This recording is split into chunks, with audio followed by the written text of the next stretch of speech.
दोस्तों, मैं Amit Kaushal, Jupiter study abroad consultant Chandigarh से आज एक बहुत ही इम्पोर्टेंट टॉपिक पे बात करेंगे, जो कि है अंडर 18 स्टूडेंट्स के लिए ऑस्ट्रेलिया में क्या अंडर 18 स्टूडेंट यानी कि माइनर जो स्टूडेंट है वो ऑस्ट्रेलिया जा सकता है, और अगर जा सकता है तो क्या-क्या चीज़ों का ध्यान रखना है, किस तरह से आपको फाइल लगानी है, किस तरह से आपको प्रोसेस करना, प्रोसीड करना है।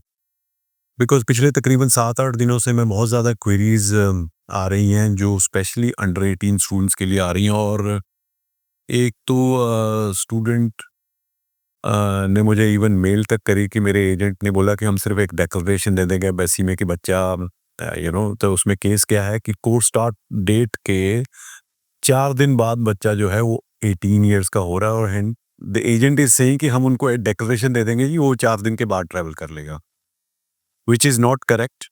तो लेट्स डिस्कस कि अंडर 18 के लिए क्या ऑप्शंस हैं, किस तरह से अंडर 18 जो है वो स्टूडेंट वीज़ा पे ऑस्ट्रेलिया जा सकते हैं। सबसे पहले क्या अंडर 18 ऑस्ट्रेलिया पढ़ने जा सकता है? बिल्कुल जा सकता है। Most of the universities in Australia they accept under 18 students. But उसमें एक कंडीशन होती है।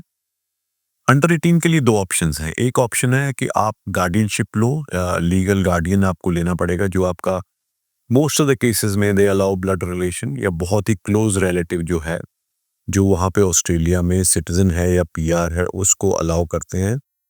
तो वो एक अंडरटेकिंग देते हैं to take care of the student, of the child until he और she get the age of majority.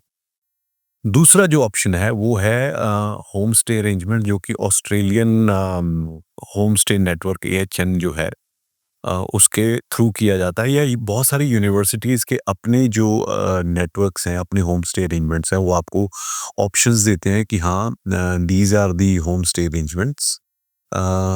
और बिना होम स्टे अरेंजमेंट के, बिना इस चीज़ की कंफर्मेशन के अंडर 18 की जीटी भी क्लियर नहीं हो सकती। तो आपको होम स्टे अरेंजमेंट में अपनी बुकिंग करवानी होती है। अब वो जब तक आप 18 के नहीं होते तब तक आपको मैंडेटरी है कि आपको होम स्टे या ऑस्ट्रेलियन होम स्टे नेटवर्क जो है उसके थ्रू, जो भी फैमिली में, मतलब वो तो बाद में डिसाइड होता है वीज़ा आने के, जब आप एक कंफर्मेशन दे देते हो अपने होम स्टे नेटवर्क को ईमेल के through that I have secured the visa, so kindly share the options. तो बाद में आपको ऑप्शंस शेयर करते हैं कि these are the families which are on our panel, तो आप इनमें से बताइए, आपने इंडियन फैमिली के साथ रहना है या आपने ऑजी फैमिली के साथ रहना है। तो वो एक लेटर स्टेज पे है। पहले तो हम बात कर रहे हैं कि आपको होम स्टे अरेंजमेंट के लिए कंफर्मेशन देनी पड़ती है। In most of the cases you will have to pay for that arrangement at the time of GT only. और वहाँ से अगर कंफर्मेशन, जैसी कंफर्मेशन होम स्टे से आती है, उसके बाद ही आपकी जो यूनिवर्सिटी है वो आपकी जीटी क्लियर करती है। अब क्या होता है फाइलिंग में? फाइलिंग करने से पहले आपको कॉल लेटर आती है, CAAW, जो कि है confirmation of accommodation arrangement welfare. ये लेटर आपको आएगी यूनिवर्सिटी के थ्रू। अगर यूनिवर्सिटी की कॉल लेटर के बेसिस पे ही आप अपनी वीज़ा फाइल लगा सकते हैं। ये उस केस में जहाँ पे कोर्स कमेंसमेंट डेट के बाद बच्चा 18 इयर्स का हो रहा है।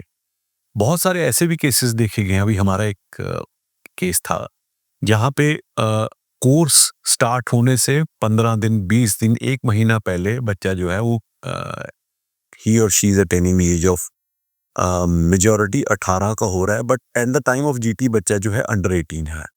तो उस केस में यूनिवर्सिटी भी आपसे एक अंडरटेकिंग लेती है, और एम्बेसी में भी एक फॉर्म है जिसका जो है 157N फॉर्म, जिसमें हम अंडरटेकिंग देते हैं स्टूडेंट की तरफ से कि student will not travel to Australia until he और she attains the age of majority. उस केस में आपको होम स्टे लेने की जरूरत नहीं है, क्योंकि कोर्स कमेंसमेंट से पहले ही आप 18 के हो जाओगे। तो आपको उस केस में अंडरटेकिंग यूनिवर्सिटी को भी देनी पड़ती है, और वीज़ा फॉर्म पे आपको 157N फॉर्म पे अंडरटेकिंग देनी पड़ती है कि I will not travel until I get the age of majority. तो ये अंडर 18 का प्रोसेस है। अंडर 18 के लिए आप बिना अरेंजमेंट के, बिना गार्डियनशिप अरेंजमेंट के आप वीज़ा नहीं फाइल कर सकते। और अगर आप उससे पहले मेजर हो रहे हैं कोर्स कमेंसमेंट के, तो आपको अंडरटेकिंग देनी पड़ती है, डिक्लेरेशन देनी पड़ती है। So this is about students applying for study visa of Australia before the age of 18. So इसके अलावा भी अगर आपकी कोई क्वेरी है तो do mention, I will try to make a video और आपको कमेंट में आंसर दे दूंगा। Thank you so much.